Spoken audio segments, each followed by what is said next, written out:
उनकी बात सरकार तक भी पहुंचेगी। राजस्थान युवाओं का देश है, मैं भी एक युवा हूं। अभी तक युवाओं के विषय पे काफी बात हो रही थी।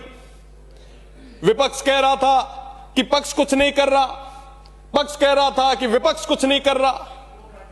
अरे साहब, इतने सालों से पेपर लीक हो रहे हैं, आप बताइए तो सही कि आखिर जिम्मेदार कौन है? आज तक किसी ने जिम्मेदारी ली क्या? अभी तक पेपर लीक के उस दंश से निकले ही नहीं थे, पेपर लीक के उस दंश से निकले ही नहीं थे कि ओमआर सीट का एक और प्रकरण सामने आ गया। अरे साहब, उन युवाओं के भविष्य के साथ खिलवाड़ आखिर कर कौन रहा है? एक के बाद एक।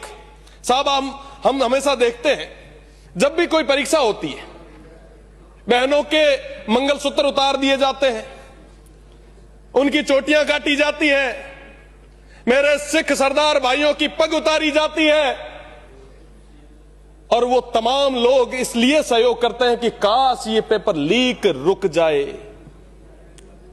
पर साहब, जब बाढ़ ही खेत को खाएगी तो बचाएगा कौन?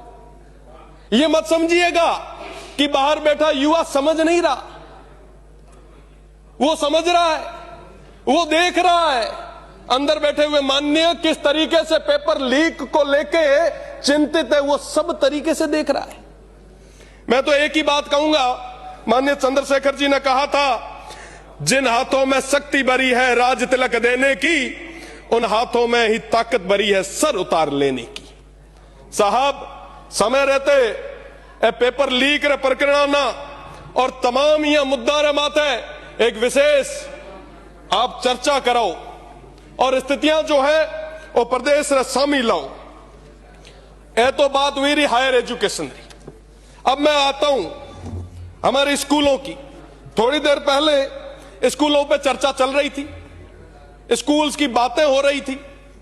कहा गया हमारे विपक्ष के नेताजी ने कि 1.5 लाख टीचर्स की कमी है, 3700 स्कूल जर्जर अवस्था में है, 80,000 कमरों की जरूरत है, 44,000 शौचालयों की जरूरत है। अरे वाह, बहुत बड़ा नंबर आपने बताया साहब। आप देखिए कि पूर्ववर्ती सरकार में आप भी शिक्षा के मंत्री थे, वर्तमान वाले भी अभी आए हैं। तो साहब, आखिर यह कब तक पूरा होगा? क्या आत्मनिर्भर भारत 2047 में इस तरीके से बनेगा? आज एक प्रतिष्ठित अखबार में एक खबर छपी, अफसरों को हाईकोर्ट ने कहा कि शर्म आनी चाहिए, छात्राएं पानी नहीं पीती क्योंकि स्कूलों में टॉयलेट नहीं है। हम आजादी का अमृतकाल मना रहे हैं और दूसरी तरफ हमारे स्कूलों के हाल क्या है? मैं दावे के साथ कह सकता हूं, यहां पे बैठे तमाम जितने भी माननीय सदस्य हैं वो सरकारी विद्यालयों से पढ़ के निकले हैं, पर आज के समय में उन सरकारी स्कूलों के हाल क्या है हमें समझने की जरूरत है। कहीं स्कूलें गिर रही है, कहीं मासूम बच्चे इस सिस्टम की भेंट चढ़ रहे हैं और हम सब मुख्य दर्शक होकर बैठ रहे हैं। बाबा साहेब ने कहा था, शिक्षा वो शेरनी का दूध है जो जितना पिएगा उतना दहाड़ेगा। पर आज क्या हो रहा है? क्या इस तरीके से हम तक्षशिला बनाएंगे? इस तरीके से हम नालंदा बनाएंगे? क्या इस तरीके से हम विश्व गुरु बनेंगे, जहां एक 12वीं की स्कूल में एक एक अध्यापक के भरोसे छोड़ रखा है? आज इस तरीके की स्थितियां बन गई है।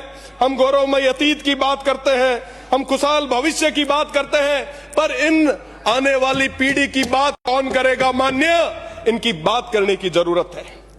मेरा निवेदन है, पक्ष और विपक्ष से हर जगह एक चर्चा चलती है कि यहां पे सदन में बैठ के पक्ष और विपक्ष हमेशा ये प्रयास करते हैं कि सरकारी सिस्टम को कैसे कमजोर किया जाए ताकि कोई वंचित, पीड़ित, शोषित आगे उठ के ना आ पाए, कोई इस सदन का हिस्सा ना बन पाए।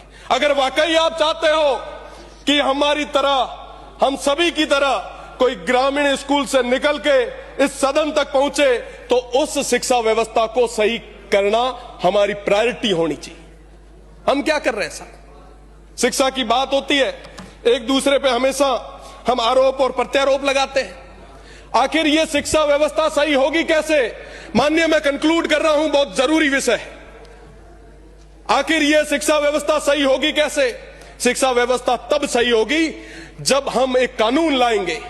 हम इस चीज की अनिवार्यता करेंगे कि चाहे पंच हो, चाहे सरपंच हो, चाहे प्रधान हो, चाहे प्रमुख हो, चाहे विधायक हो, चाहे सांसद हो, सभी के बेटे उस सरकारी स्कूल में पढ़ेंगे। इस चीज का कानून लाएंगे, तब जाके ये शिक्षण व्यवस्था जो है ये पूरे तरीके से सही हो पाएगी।